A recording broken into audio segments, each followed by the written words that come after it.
Selamat malam, Shalom. Mari kita renungkan firman Tuhan dengan judul Jari Allah. Mari berdoa. Bapa kami di surga, kembali lagi Tuhan kami merenungkan firman-Mu. Kami memohon Tuhan bersama dengan kami agar kami memahami rencana Tuhan bagi kehidupan kami. Di dalam nama Yesus Kristus kami sudah berdoa. Amin. Ayat renungan diambil dari Lukas pasal 11 ayat 20. Tetapi jika aku mengusir setan dengan kuasa Allah, maka sesungguhnya kerajaan Allah sudah datang kepadamu. Kekejian yang menimpa Mesir tiba pada puncaknya ketika ahli-ahli sihir menentang balas sampar nyamuk.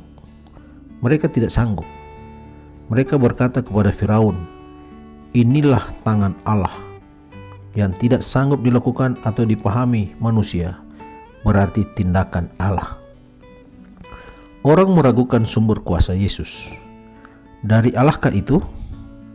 Apakah ia bersekutu dengan iblis seperti antik-antik Firaun? Yesus mengusir iblis dan merebut mereka dari genggaman setan. Sebelumnya tidak ada yang dapat berbuat seperti itu. Jadi inilah jari Allah, yaitu kuasa Roh Kudus.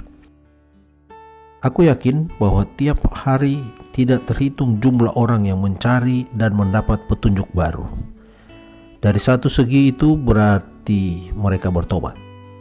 Akan tetapi bukan itu pertobatan yang dimaksud di dalam Alkitab. Yesus mengajak bertobat kepada Allah. Pertobatan yang meminta agar Allah menyelamatkannya, menyebabkan dia kembali kepada Allah. Mereka yang tidak mencari keselamatan jiwanya, perubahan itu menjadi pertanyaan. Bagi mereka yang mengerti rencana Allah, itu adalah kuasa keselamatan, yaitu jari Allah. Panggilan pertobatan pada perjanjian lama itu ialah kembali kepada ketaatan yang lebih tulus dari masa yang lalu.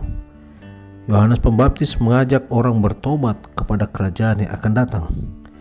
Pertobatan yang dikehendaki Yesus ialah pengharapan masa mendatang dan bukan perbaikan masa lalu. Kita mengharapkan serta mempersiapkan diri untuk masa mendatang. Kita bertobat agar mendapat bagian di dalam kerajaan tersebut. Berlawanan dengan Lukas pasal 11 dan 19. Sakeus memahami pertobatan yang sesungguhnya. Ia memahami tuntunan Allah kepadanya untuk hidup di dalam kerajaannya, dan ia menerima tuntunan tersebut. Penghulu muda yang kaya itu mau mempertegas keberhasilannya di dalam kerajaan yang akan datang itu. Panggilan yang radikal tidak dapat diterimanya. Orang Farisi yang berdoa di rumah Allah itu tidak dapat berubah.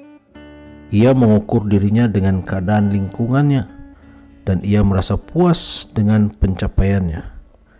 Pemungut cukai itu bertobat karena ia merasa tidak memiliki kebaikan yang dituntut dan hanya Allah yang menjadi harapannya.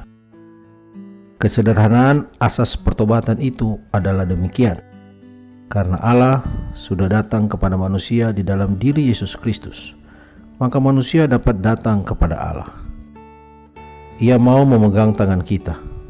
Ia mau agar kita berharap kepadanya dengan penuh keyakinan. Ia mau agar kita mengizinkan Dia untuk membimbing dan membina kita. Dikutip dari buku Thought from the Mount of Blessing, halaman 17. Mari kita berdoa. Bapa kami di surga, terima kasih Tuhan untuk firman-Mu. Kami boleh merenungkan lagi betapa baiknya Allah yang sudah mengatur kehidupan kami.